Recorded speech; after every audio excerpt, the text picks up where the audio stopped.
Welcome to my studio, my garage.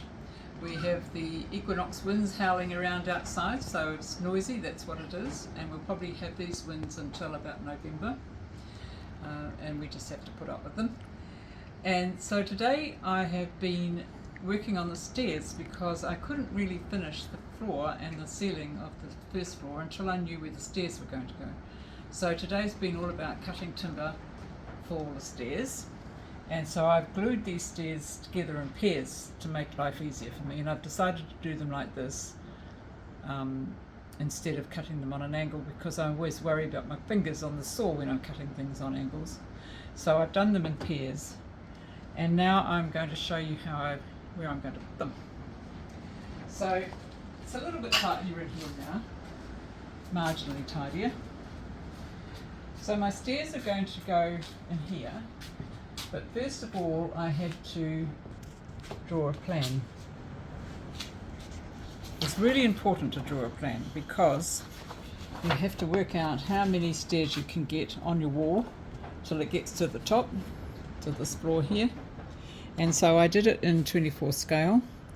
So you start off with the steps going up to the first landing, then you take them up to the next landing, and finally they go up to the floor here. And from the top looking down, you've got steps to the landing and then up, and then landing and then up. And so in reality, they go up, landing, and they end up coming in this little room here. Now this little room is going to be Elizabeth's office and her little kind of snug.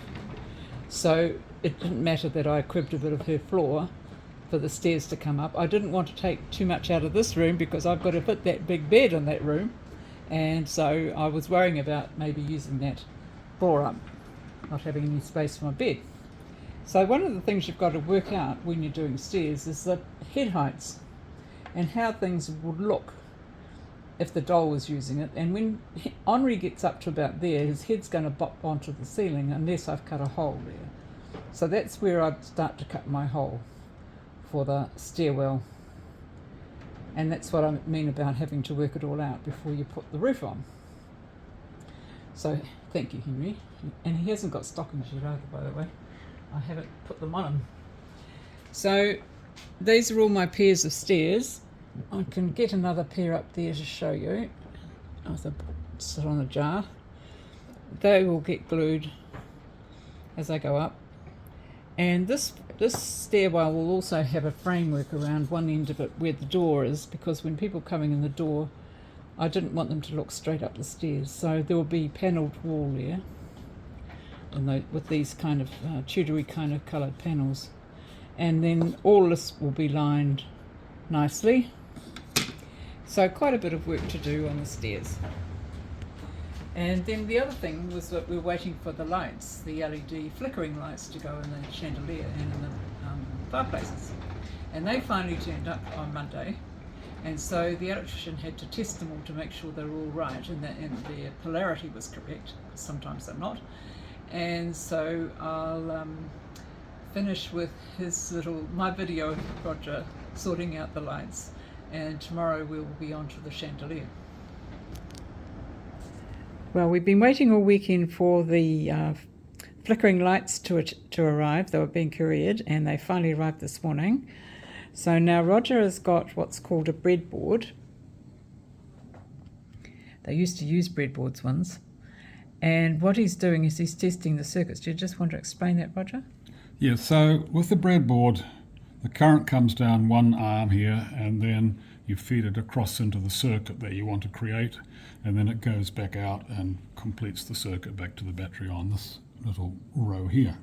So I use it to test lots of different things, but today I'm just making sure I've got the flashing LED. So that's the white one, and then these are the ones we'll now develop for our candles, because they flash. They don't really flicker, which I would have liked, but they flash, so they sort of go like that.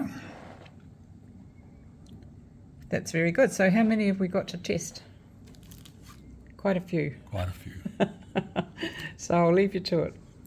Okay, darling. So you can see that those little breadboards are quite helpful you can plan your whole house lighting on those and make sure that you've got all your voltages correct. And it's quite simple to use. So if you want some more information about that, my Sparky, who is a bit familiar, calling me darling, will tell you, or could email you any replies to any queries you've got about things like that. And so I'll leave that with you, and see you tomorrow.